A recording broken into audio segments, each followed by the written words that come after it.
right, folks, I'm here with Gary Blouse of StormAudio. Gary, this is not our first rodeo together at CEDIA. No, it's not. This is at least, I think, 4 or 5 now. Is that correct? At least. Yeah, since you've been involved with Storm, for sure. I still remember the days when the Storm is coming banners were up. Things have changed a little bit. We've definitely grown a lot. We have a much larger presence here at CEDIA this year, which is a little daunting. We have 8 demos total, which is... Is that more than last year? It is more than last year, and I think we said this on your stream. We said last year we're not going to do 6, so we did 8. So we didn't do 6, we did 8. And I will tell you, we did 6 last year, and I think we got out of here around 6 a.m. the morning of the first day of show. We did 8, and we actually were in bed by midnight. So I think 10 might be the better idea next year. I think you should go even bigger. Go with 12. No. Don't even say that. I mean, you have to be happy though to see your product being used in so many different ways on this floor. I think that's the best part of the show this year, is that we have so much sophistication on the speaker side. They're really showcasing what we can do. And as everybody knows, the rooms here at CEDIA aren't great. And we really have to make them sound amazing. They have to sound like you're home. And so we really do put a lot of effort into that, with some passive room acoustic treatments, but of course our Dirac live tools come in real handy, with trying to make this sound good. Right. And speaking of the rooms, I know one of your rooms here is pretty unique for CEDIA standards, right? Yeah, we did 2 that are really kind of noteworthy, but one of them is, first off, we did a much larger room. We extended the room by about 8 feet. This gave us the ability to do 3 tiered rows of seating, and we have literally the largest speaker layout we've ever done, which is a 13.12.10 system. So 13 base layer, 12 subwoofers running in 4 different bass arrays. These are the new Ascendo. That's correct. The new Ascendo 28-inch subs, crazy subs. Yeah. And then of course we've got the 10 overhead channels. And a lot of people see 6 or 4 overhead channels. When you finally hear a full Atmos, mix in 10 channels, it's pretty mind blowing. I can't wait to experience it personally. I mean, I know you say these rooms aren't perfect, but they sound perfect, especially if, once you get your gear in there, and you have folks like Matt Trinkline who are tweaking these things up to make them sound really ridiculous is probably the best word I can think. It is. We really do want to push the envelope, and again, we do that in a lot of ways. Just to talk about one other demo, the cool thing about the big room, of course, is $1 million demo, and that's you would expect it to be just amazing at $1 million. Yeah. But we also wanted to showcase this year what you could do for a lot less money. So we have a budget about $150,000 in Sound Room 7, but that's running around our Fusion receiver, which is right here. And many people are usually buying a preamp and a stack of amps. Well, this is the first product that really fulfills that equivalent, without having the stack of gear anymore and all the interconnect cables. We do all of that in one platform. So we're doing that in Sound Room 7, and it's another shockingly good demo, but at $150,000, not $1 million. Right. And what's the channel count that this can run? So the Fusion receiver has 20 channels. It has 16 amp channels built in, so you can do a 916 system. But in this system, we are doing a 714 system because we really wanted to showcase the bridging ability of the amplifiers. Most receivers, you can't bridge amp channels. This is one of the few, actually I think it's the only one in the market, where you can bridge 3 of the channels to give you 500 watts of power. Good grief. Yes, and that's when you have LCRs, that's what you want. So we're doing some of that bridging in this room as well. Yeah. And what speakers are you driving? In the smaller room, we're using JL audio subs and PMC speakers. Okay. And one of the things that you and I have talked a little bit over the years about Dirac Live and all of that stuff. Well, Dirac Live's new module, which is active room treatment, we've had exclusive for about a year. Right. That if you give it more horsepower in the surround panels, all of a sudden it can do some pretty amazing things. So this is an all full range bass layer. All the speakers are capable of going down to 32 hertz, and we're utilizing them for the active room treatment in that. So that's really awesome, and it's all in one box, which I think is appealing to a lot of folks out there because space, I don't know about you, but space is an issue for just about everyone with the exception of maybe the top That's a couple percent of customers, I'm sure. I think that's very true for most of us regular people. So Yeah. So You bring up Dirac, and we had talked a little bit about this before on our live stream a couple weeks ago. You said something that I thought was really interesting, and that's about your implementation of Dirac. So maybe we can just start with how Dirac is actually implemented into a system by a company, because a lot of people think it's maybe a chip or something that's shipped out to StormAudio. You guys place it in there, you plug it into some kind of card space or whatever, and you're off and running. It's not quite like that, right? No, it really isn't. I mean, it isn't a chip. It is software. But basically, what they do is they give you an API. Basically, it's telling you on paper, here's how you implement it. Now, it's up to each manufacturer to implement it. Now, many manufacturers these days don't have a staff of engineers that write computer code. Right. A lot of times they're farming that kind of work out these days. So if they do have Dirac, it probably was implemented by someone else. Mm-hmm. That's not what we do. We implement everything ourselves. We write the code for our chips for Dirac ourselves, and it really allows us to maximize the performance of Dirac.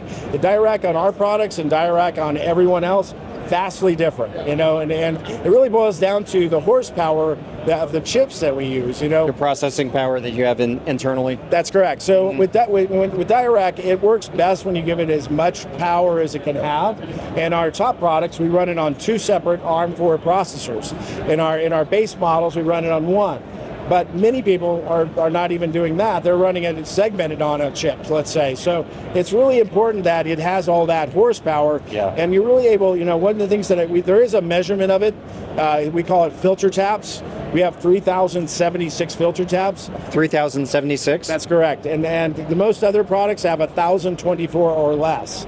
So we have 3 times the filter taps, and then also active room treatment takes a lot of horsepower, and we have that, of course, built in as well. Is that possibly one reason why we've seen it take so long for active room treatment to roll out on other platforms? I mean, it's definitely been well past. We're about a year past the time frame that they had basically said, hey, it's going to be set free into the wild. That's right. I think we launched it right around CEDIA last year. Oh, was it CEDIA or CES? It was CEDIA. Actually, it was CES. We showcased it at CES. Yes. But it came online in the products in September. Right.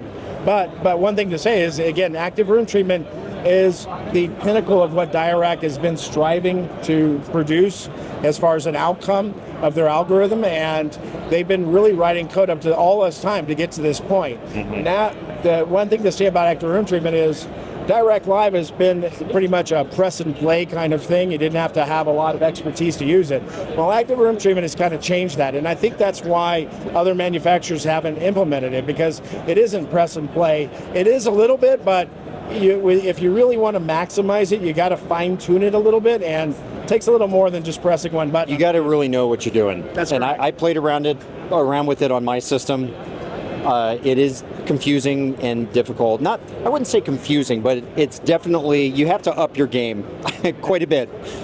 Well, and it helps also to have a knowledge of speaker technology, which we have internally, and be able to look at what is going on, what a speaker is able to do. Because what Dirac wants to do with the active room treatment is it wants to figure out what is that place where the bass is just starting to roll off on the speaker. Mm-hmm. And maybe that's, on some speakers that's 80 hertz, on others that's 50 hertz, and on others it's 32.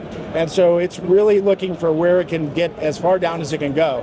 We like to be able to check that against the manufacturer specs just to make sure it all matches up. And I mean, we all know that manufacturer specs in a lot of cases are fudged a little bit. I mean, we could talk endlessly about RP22, which is the recommended practices Part 22, released by CEDIA, and Peter Aylett and all those guys were involved with that. But what you're talking about really speaks to that. Yep. Needing to have access to really high level equipment to make sure you're implementing it correctly. Yeah, the one thing I'll say about calibrations is it really does require some. It's not the rooms that are designed perfect that you face a problem with. It's the ones where a good calibrator has seen all the issues that can come up with calibrations. And you know, if you're just doing it for the first time, you usually beat your head against the wall for several hours trying to figure out a workaround.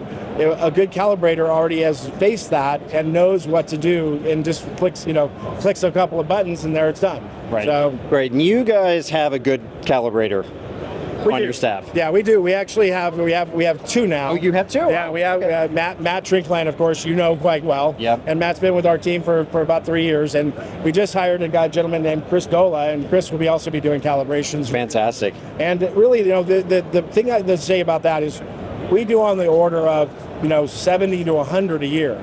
Really gives us the advantage on what the expertise is. I'd say most dealers face 10 a year or 15 a year maybe, and that's it. And really, you've got to have that a bunch of them under your belt to really overcome the problems when you face them. And the guys that you have on staff, it's all with your product. That's right. So they're used to what they're dealing with in that realm, which helps a lot. Yeah. Also. Yeah. Then knowing the bar platform really gives us an advantage, especially to calibration. So, but keep in mind that we do remote ones. We've done remote ones with you a lot. Yeah, definitely. And it turns out quite nice, right? Oh, excellent. I mean, Matt and I have spent quite a bit of time together over the internet. So we offer that as a service to our dealers remotely, but we also do in-person ones. And of course, when we're on the site, our ears are there, and we have the ability to do way more as far as how far we can push the calibration. So, but we offer both ways. Yeah, really awesome stuff. Well, I love seeing you guys expand. I know it's a little more difficult for you, but it's neat to see the product getting out there and really strutting its stuff. That's really amazing. And again, we're very thankful for all of our speaker partners that have utilized our products and our other partners. So it really, it really kind of shows what we do, but also, people use our stuff mainly because it's very reliable, and really that's important. When you're doing, when you spend all the money on the show and you've got, the ability to have one demo in front of somebody, it's got to work every time. And we really are, really that's one of the things that it's really kind of part and parcel to who Storm is. It's all about that reliability. Yeah. So, and I know that you've experienced all of that. So. Oh yeah. Oh, I have, and it changes you forever. Yeah. You get a little taste of that, and. Yeah, we recently had a review with another online magazine, and what the reviewer said, I'll paraphrase it. He said, at $20,000, it comes with the expectation that it's going to have problems, like it's going to be quirky. And he literally he had the unit for 60 days, and he said, never had one failure. And he said, I was shocked by that. And that's crazy to me in our industry. I mean, every product should work like that, right? I'm not surprised to hear that, though. My experience with the ISP 2, I believe it is, Mark II, that I have in my home, has been just that. It just keeps on rolling no matter what. That's awesome. So, you guys are doing great things. We appreciate that. So awesome. Well, Gary, thanks so much for hanging out with us for a little bit. No problem. And everyone out there, I guess like and subscribe, share this, and definitely come hang out with us on our forum at avnirvana.com.